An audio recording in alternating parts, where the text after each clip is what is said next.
Mon bel ami, le savez-vous que je suffoque? Comment ça, mademoiselle? Vous suffoquez? Oh que oui, je suffoque. Et c'est même que je m'époumonne. De grâce, quittez-nous enfin ce pas de chasseur qui est le vôtre. C'est que je n'y songe pas. Et pourquoi n'y voulez-vous pas songer? Parce qu'il est bien tard, et même très tard. En vérité, je vous le dis qu'il ne le faudrait pas que l'aube ait nous surpris avant que nous y arrivions, à la verte charmille du père François. D'y être à cette verte charmille du père François, l'aube et la nuit, l'aube ou la nuit, c'est donc si important à vos yeux. Oui, absolument que oui. Quand je le sais, que les premiers rayons du jour, ils en assassinent à cette charmille toutes ces féeriques mélancolies. C'est alors, C'est alors? voyez-vous, que je le sais aussi qu'on est désormais beaucoup moins audacieux. Et à quoi serait-on moins audacieux? Sans doute à ce qui fait, mademoiselle Roxane, qu'il faut que nous le pressions encore et encore le pas. Eh bien, maintenant que je vous ai entendu, le savez-vous, monsieur Virgile, que vous venez d'exciter ma curiosité sans aucun doute jusqu'au-delà de l'infini, Tant mieux. et que c'est aussi que je vous trouve tout à coup très mystérieux. Encore tant mieux. Cependant, mon cher visiteur du soir, est-il loin votre pétillant lieu-dit de verte charmille de père François? Parce que moi, je n'en peux vraiment plus de ce galop qui est le mien. Sans doute. Mais encore? Disons qu'elle est à 1 million de pas. Comment ça, 1 million de pas? Oui, 1 million de pas. Ah, monsieur, à cet instant, mais de quelle dantesque et fumeuse expédition nous parlez-vous? Parce qu'avec ce 1 million de pas, afin de la rejoindre la verte charmille du père François, je vous le demande, où sont-ils donc nos bagages? Où sont-ils donc nos chevaux? C'est même maintenant que je m'inquiète. Aurons-nous assez d'eau et même assez de pain? Allons, c'est sans attendre qu'à propos de tout cela, vous allez me rassurer. Mademoiselle, pour ce voyage, point de bagages, point de chevaux, point d'eau et point de pain. Et pourtant, n'est-ce pas que c'est toujours 1 million de pas qu'elle les a, votre hyperbolique Odyssée? Je n'en disconviens pas. Mais alors? C'est que notre périple, il ne va durer rien de plus que l'éclair. Donc, point de bagages, point de chevaux, donc point d'eau et point de pain.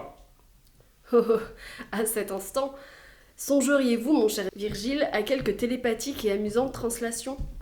Parce qu'1 million de pas, je vous le dis que c'est absolument considérable. Je n'en disconviens toujours pas. Mais alors? Mais alors, eh bien, ne le ressentez-vous pas, ma chère Roxane, ce vif aquilon qui vient de mon cœur? Celui qui me frissonne la nuque? Oui, que je vous parle bien de lui. Celui qui emporte mes cheveux de mirobolantes caresses? En effet, que je vous parle toujours de lui. Oui, je le ressens. Il est aussi, Virgile, que ce vif aquilon qui vient de votre cœur, il frémit ce corsage que vous osez continuellement regarder, avec, pour le moins, tous les inquiétants appétits d'un jeune loup affamé de 3 jours. Vraiment que je ferais cela? Oui, vraiment que vous le faites. Et dites-le-moi, en avez-vous peur de ce loup? Sans doute. Mais enfin, comme je ne suis point un loup, n'est-ce pas que vous pouvez le continuer de l'être caressé sans crainte par mon vaillant aquilon? Il est vrai. Cependant, Oui, cependant, c'est que votre aquilon, c'est un peu comme qui dirait qu'il me transporte. au moins tout comme une tramontane, n'est-ce pas? Oui, au moins tout comme une tramontane. C'est un vent beaucoup plus fort, n'est-ce pas? Oui, beaucoup plus fort. Eh bien, mademoiselle, voyez-vous qu'en nous disant cette affaire de tramontane et qu'elle vous transporte, il y a que vous ne croyez pas si bien dire. Et pourquoi cela? Parce que c'est de toujours que l'amour, il nous en donne à nous tous des ailes. Ce qui veut dire... Ce que vous avez compris, que ce 1 million de pas jusqu'à la verte charmille du père François, nous en avons déjà accompli la moitié, tant ce vent léger, mais si ardent, Ils vous envolent très haut et très loin ce qu'elles sont vos deux sublimes ailes d'ange.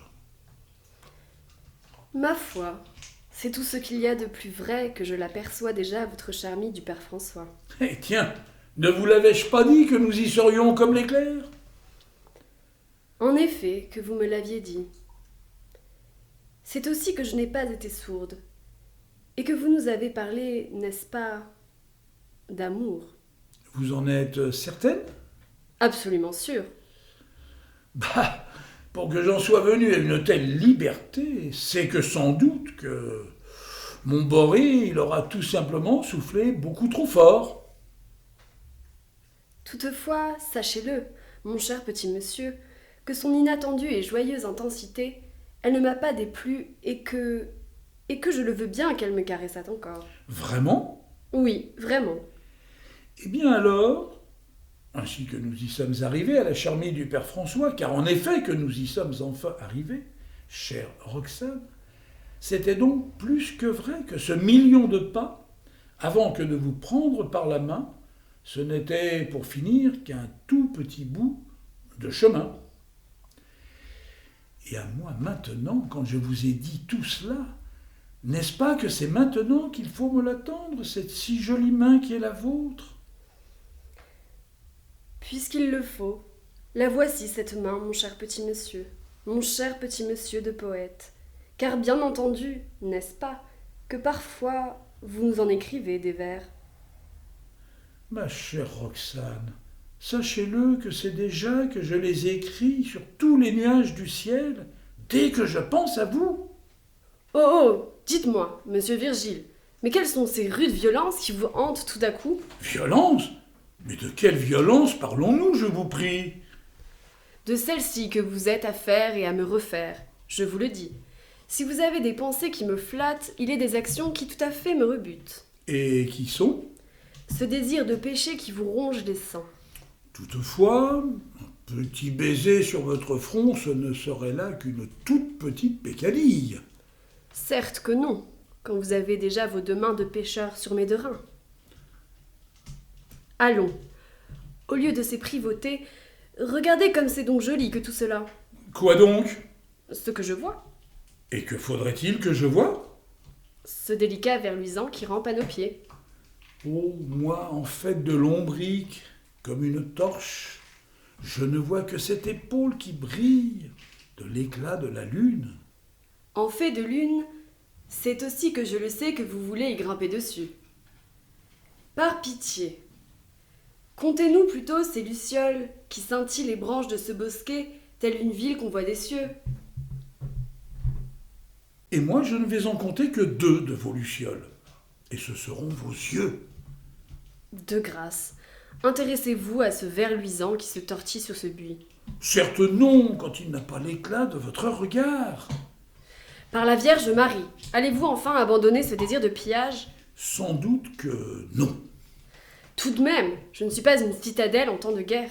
Mais si, et c'est bien pourquoi je vous assiège. Il suffit. Je n'y songe pas, alors que je ne viens que de la commencer, l'escalade de vos remparts. Pour ma tranquillité, enthousiasmez-vous plutôt des grandes beautés de la nature.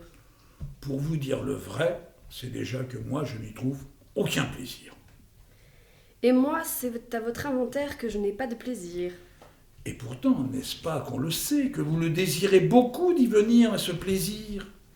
À cet instant de folie, il n'est que vous pour le croire. Quittons-nous sur le champ cette dictature. Ou alors, je vais m'escamoter de vous.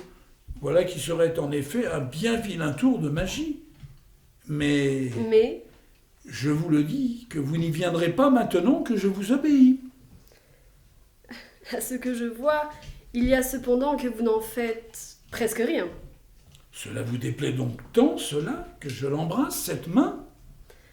Oh oui, quand vous les avez, ces deux yeux de grosse bête. Eh bien, puisqu'il le faut, où est-il donc votre ver luisant ? Ici. Mais oui, c'est vrai que je le vois, votre compère lombrique. Je vous le dis que ce coquin, il se cache derrière cette fourbe brindille. Ah, enfin le voyez-vous. Alors, c'est déjà que j'ai moins peur de vous. Et vos lucioles, je les vois aussi. Ah, enfin les voyez-vous. Alors, c'est enfin que je n'ai plus peur de vous. Hélas, Que venez-vous de me dire, mon cher Virgile? seulement comme une palpitation du cœur, douloureuse et invincible. Vous venez de tout marmonner, monsieur. De grâce, parlez plus fort. Ma chère petite mademoiselle, je ne vous ai dit qu'un mot, qu'un seul mot, et ce mot c'est « hélas ». Et pourquoi donc ce mot, cette hélas, que je trouve dès cet instant triste comme une rose trop vite fanée? Parce que si je les vois en effet, vos lucioles et votre verre luisant, cela veut dire que je ne suis plus illuminé du soleil de vos yeux. Moi, je vous le dis qu'ainsi que vous vous détournez si sagement de moi et de mon regard, vous n'en serez pas aveugle. À quoi bon, s'il faut en être très malheureux? Parce que vous êtes très malheureux? Non, je ne le suis plus, depuis que je me naufrage à nouveau dans tes yeux. Oh, oh, quand vous me dites ça, Virgile, n'est-ce pas que je devrais incontinent vous fuir? Me fuir? Me fuir? Cependant, tout me dit que vous n'en ferez rien. Et puis... Et puis? Et puis moi, de vous laisser fuir, sachez-le, ma très chère Roxane, que c'est dès maintenant que je ne le veux pas. Oh, oh, pardi que, quand je vous entends, c'est déjà que je devrais faire 3 pas en arrière, et même 4. Trop tard! Comment ça? Trop tard. Voyez plutôt où nous sommes? Et nous sommes où? Dans ce labyrinthe. Ah oui? En ce moment, nous le serions dans un labyrinthe. Mais certainement que nous y sommes. Regardez plutôt, chère Roxane, ces lacis et venelles de feuillage qui vous encerclent de leurs innombrables secrets. Si secrets! Ah donc, mais que faites-vous? Eh bien, ne le ressentez-vous pas que je vous fais tourner sur vous-même? Que je tourne de gauche et de droite, si. Et c'est beaucoup trop que je tangue. Et c'est beaucoup trop que je roule. De grâce, cessez cette torture. C'est que je n'y songe absolument pas. Et pourtant, il le faudra bien. Allons, par pitié, quittez-les enfin vos méchantes pirouettes. Vilain pitre que vous êtes, voilà que maintenant je ne le sais plus où je suis. Ah, tant mieux que vous ne le savez plus où vous êtes, ma chère petite demoiselle. Comme ça, je vous garderai à jamais pour moi. Allez, c'est maintenant qu'il faut tourner encore une fois sur vous-même afin que je vous déboussole tout à fait. Et moi je vous le dis que si vous insistez, je vais m'effondrer à vos pieds. Encore tant mieux. Comment ça, encore tant mieux? Tout simplement parce qu'avant d'être à mes pieds, je vous le dis que vous le serez dans mes bras. C'est donc cela que votre jeune complot de jeune renard, que j'y tombe dans vos bras. J'avoue que je ne le dirai pas mieux que vous. Eh bien alors, c'est fait, mon cher Goupil, j'y tombe dans vos bras. Quoique je le ferai sans doute beaucoup mieux de m'évanouir dans les orties du père François. Je vous le dis qu'il faut renoncer sur le champ à cet urticant. Il vous démangerait de ses atrocités. Toutefois, mon cher petit monsieur, moi, je ne le sais pas si je vais vous écouter. Et pourquoi cela? C'est que je songe à certaines autres démangeaisons à venir et qui pourraient m'être infiniment plus astigassantes. Et qui serait? Les vôtres, par exemple. Oh, c'est que moi, je ne me ressens pas des pieds à la tête comme en quarantaine. Eh bien alors, pourquoi faut-il que je le craigne continuellement comme une certaine contagion, mon cher petit monsieur? Est-ce que je le sais, moi? Bon sang, quel beau coquin que vous nous faites quand vous me parlez ainsi. En tout cas, ne le croyez surtout pas que c'est une oie blanche qui vous entretient maintenant que je suis dans vos bras. Je vous le dis que vous vous connaîtriez sur le champ une immense déconvenue. Et maintenant... Et maintenant? Et maintenant que je le suis à votre merci, mon cher Virgile, vous allez me faire la charité de me donner à boire. Oh, oh, ma chère petite demoiselle, quand on parle de boire, si je le comprends bien, n'est-ce pas que mes tendres paroles ne vous suffisent point et plus? Mon cher petit monsieur, quittez-nous sur le champ ce trait d'esprit de les boire vos tendres paroles, quand je le sais que je ne les ai déjà que trop bues et que j'en devine qu'elles ne cherchent et ne chercheront, après vos récentes virevoltes, qu'à continuellement m'étourdir. Je vous le redis, de grâce, c'est de sitôt que vous allez me soutirer un grand verre d'eau de cette fontaine. De cette fontaine-là? Oui, de cette fontaine. Elle est si loin de vous que vous pourriez vous échapper. Ah Dieu, comme je peux l'avouer que c'est déjà que je le redoute. Oh ça, mon bel ami, c'est l'enfant que vous faites de le craindre que je vous fuis quand on le sait que nous sommes au centre de ce labyrinthe dont je n'en connais pas le premier des détours. Néanmoins, Néanmoins, il est des recoins où vous pourriez vous cacher. et moi, je n'y songe pas tant j'ai soif. Il y a cet apprenti du fer François à qui je connais à sa porte un formidable verrou. Pourriez vous y réfugier pour longtemps dans cette forteresse. Et moi, je n'y songe pas tant j'ai soif. Ai-je au moins votre parole de ne pas le quitter ce banc de chêne? Je ne le quitterai pas tant que vous ne l'aurez pas étanché ma soif. Allons, je vous le jure puisqu'il le faut. Fort bien. Puisque maintenant vous avez juré, je le veux bien de vous le chercher, ce verre d'eau. Virgile, mon cher petit monsieur, Pourquoi riez-vous, mademoiselle? si je ris, c'est parce qu'il y a que je ne peux plus longtemps résister à vous le dire, que quand vous avez toutes ces manières qui sont les vôtres, je vous crois un tout petit peu fou. Fou, fou. Oh, moi, fou, c'est vrai que je le suis. Mais seulement de vous. Et maintenant que je n'ai plus soif, mon bel ami, pour vous, de moi une question. Et qui sera?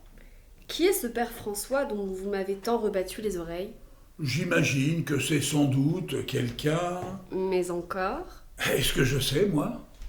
C'est un vieux monsieur, n'est-ce pas? On le dit. Moi, parfois, je le croise sur le pont qui mène au village. Je lui fais un sourire. Et pourtant, il ne me salue pas. Oh, moi, quand je le rencontre sur la rive et qu'il pêche le rouget, sachez-le qu'à ses yeux, je n'existe pas plus que vous. C'est un rustre, assurément. Oui, c'est un rustre, assurément. Et puis, il a des airs de maquignon. Possiblement qu'il les a. D'ailleurs, quand je le croise sur le pont qui mène au village, adieu qu'il me toise. Alors, je me ressens... Oh, je me ressens... Eh bien, comment vous ressentez-vous, Roxane? Mais oui, dites-le nous. Rien de moins qu'une bonasse vache qu'on veut négocier lors du marché aux bêtes du vendredi. C'est même que j'attends cet instant où il va m'accoster ce père François et me le demander de lui ouvrir la bouche afin de le voir combien que j'en ai des dents de gâté. Et comme vous n'en avez aucune, cela veut dire qu'il perdrait, n'est-ce pas, tout son temps. Mais oui, Ma foi, moi, quand je vous entends, ma chère petite demoiselle, je vous le conseille de passer votre chemin la prochaine fois que vous le croiserez, ce père François qui nous joue les maquignons. J'en redoute, voyez-vous, toutes les prochaines mercantiles pratiques. c'est tout comme moi. C'est bien pourquoi qu'un autre matin j'y compte bien de le passer mon chemin sans jamais lui adresser un premier sourire. Ah, ma chère amie, pour le père François, pas de sourire et pas de risette, comme vous le ferez bien. C'est qu'en effet, qu'il ne les mérite absolument pas. Ou qu'il les mérite beaucoup trop. Tiens donc, il le faut que vous riez. Oui, je ris. Et pourquoi riez-vous? Est-ce de moi? Mais non, que je ne ris pas de vous. Je ris parce que, voyez-vous Et que devrais-je voir? que l'autre petit matin, ce père François... Encore lui? Oui, encore lui. Eh bien, que s'est-il passé? De peut-être grave. Voyez-vous que son inventaire, il s'arrêterait très longuement sur mes cheveux. Ceux que je caresse à cet instant? Oui, ceux que vous caressez à cet instant. Enfin, ceux que vous rageusement labourez tout comme on passe la herse après la moisson. Je ferais cela, moi? Oh que oui, vous le faites. Eh bien alors, puisqu'il paraît que je suis trop vivace, c'est aussitôt que je vous en demande pardon. Vous le faites bien d'y venir. C'est aussi que vous allez abandonner sur le champ toutes ces autres brutalités qui sont les vôtres. Quelle brutalité! Celles qui touchent à l'intimité de mon corsage, par exemple. Ah oui, j'y serais venu à cette indélicate débauche. En effet, à cet instant qui déjà me désole. Misère de misère, mon cher ange, je vous le demande, faut-il vraiment que tout cesse ? De mon point de vue, cela ne serait rien de moins que trop affreux. Allons, oui, qu'il faut en effet que tout cesse, et sur le champ encore. Cependant, mon cher Lucifer, de grâce, ne vous écartez pas autant de moi, car je vous le dis que c'est déjà qu'il me pèse ce froid de la nuit que nous avons. Tout de même, entre le torride et le glacial, il est un tiède qui, s'il pouvait venir de vous, me plairait infiniment. Fort bien, puisqu'il en est ainsi, me voilà sur le champ, votre dévoué calorifère. Et maintenant, en suis-je enfin venu à la bonne température ? Dites-le-moi. Assez pour que je puisse enfin recouvrer le fil de mes pensées. Et qui sont ? Que le père François, il continue de me les compter un à un mes cheveux.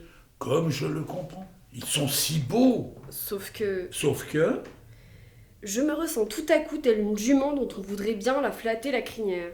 Mais enfin, rassurez-moi, notre forain, il ne l'osait point.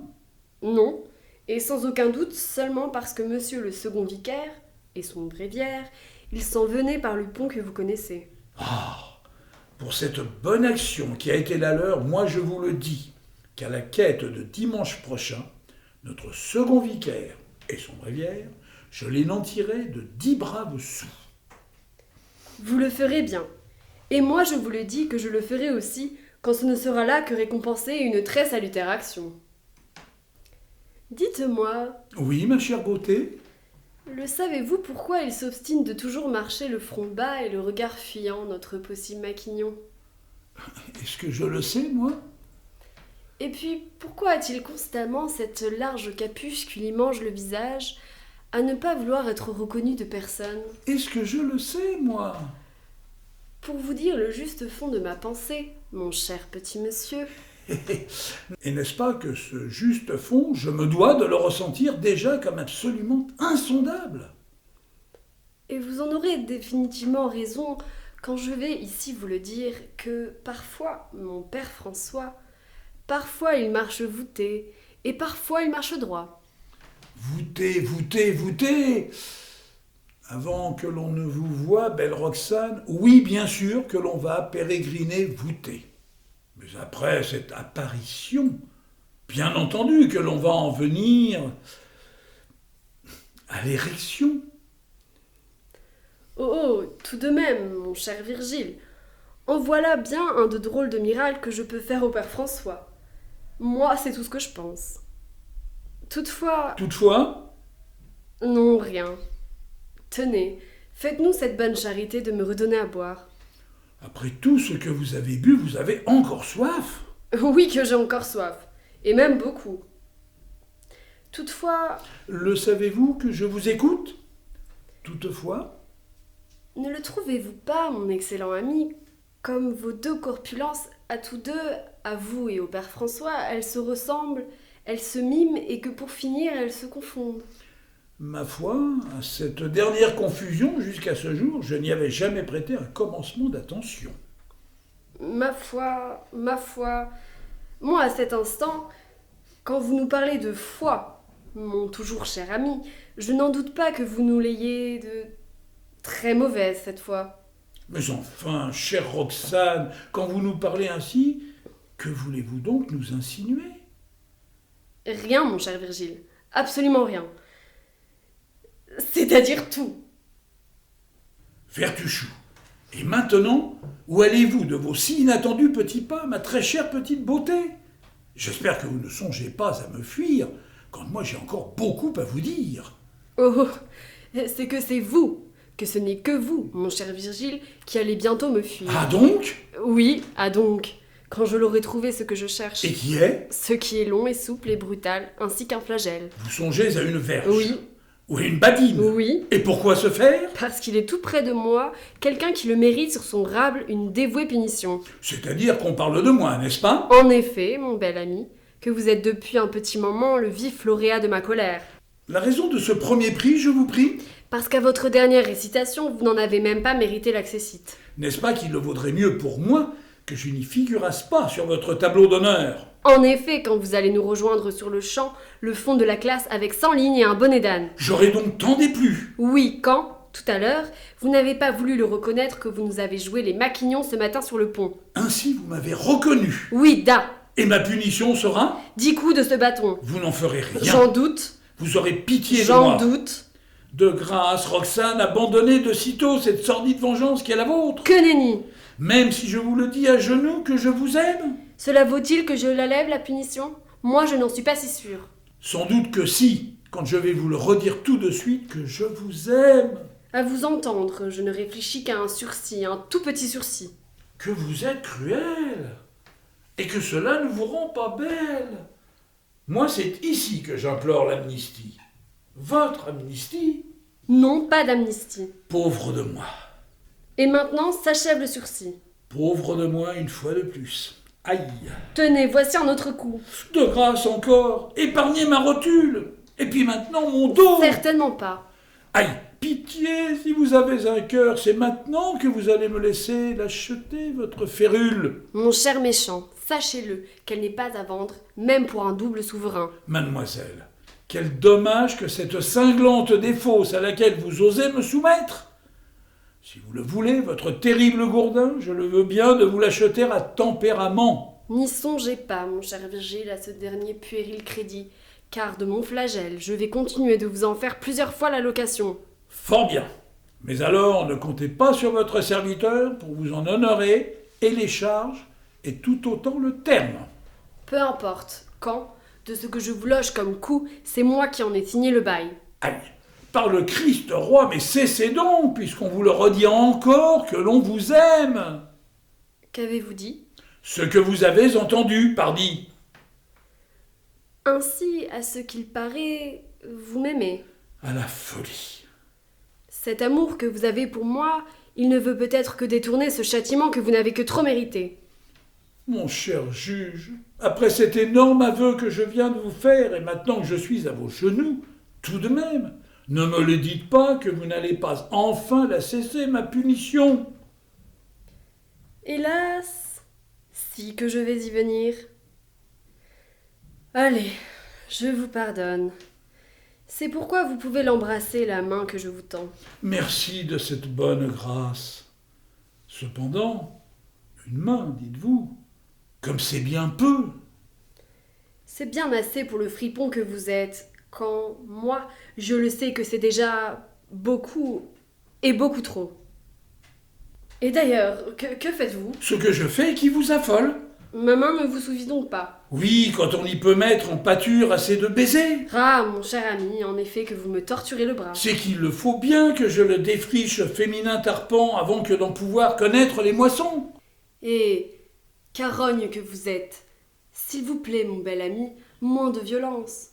Je vous le dis que c'est de naissance que j'ai le cuir fragile. C'est bien pourquoi je veux le masser encore et encore de mes petits baisers comme un onguent. Et maintenant, quelle est cette épaule que vous osez dénuder? Celle qui va recevoir de la part de votre serviteur une armée de baisers. Oh, mon cher fou, ne me dites pas que cette fois vous allez en venir à me mordre cette oreille. La gauche, oui. Et puis après, la droite, assurément. Je vous l'ordonne, n'y songez plus. Fort bien, puisqu'il en est ainsi, j'attaque le coup. Virgile, je ne suis pas du tout comme une colline. Cessez sur le champ cette escalade. Et puis, je vous le dis que vous vous dispersez. Beaucoup? Oui, beaucoup. Parce que? Parce qu'à cette heure, il n'est qu'un seul baiser que vous avez oublié de commettre. Quant à cette dernière omission, vous me surprenez. Mordillou, dites-le-moi. Et sur le champ encore, où je dois l'appliquer, cette ardente scarification, qu'il faut donc que je méconnaisse. Comme vous en êtes à encore le fleurir mon cou de vos tendres cautères, je vous le dis que vous approchez beaucoup de ce hou et que même vous brûlez. Vous pensez à ce front? Vous venez de tout refroidir. À ce genou, alors? Par pitié, quittez-nous très vite cette banquise. Allez, puisqu'il le faut, hélas, je vous aide. Fort bien. Vous me montrez vos lèvres, belle Roxane. Mais si je l'ose ce baiser que vous y voulez dessus, vous pourriez aussitôt me souffleter. En effet que oui, si vous tardez plus encore à me contenter. Puisqu'il en est ainsi, je vous conseille de fermer les yeux. Ce que je ne ferai pas. Ce qui serait comme une sottise de ne pas le faire. Et pourquoi donc? Parce que, dans un instant, je vous l'affirme que c'est seulement un formidable loup que votre effroi va s'en aller inventer. Un formidable loup, dites-vous, mon cher Virgile?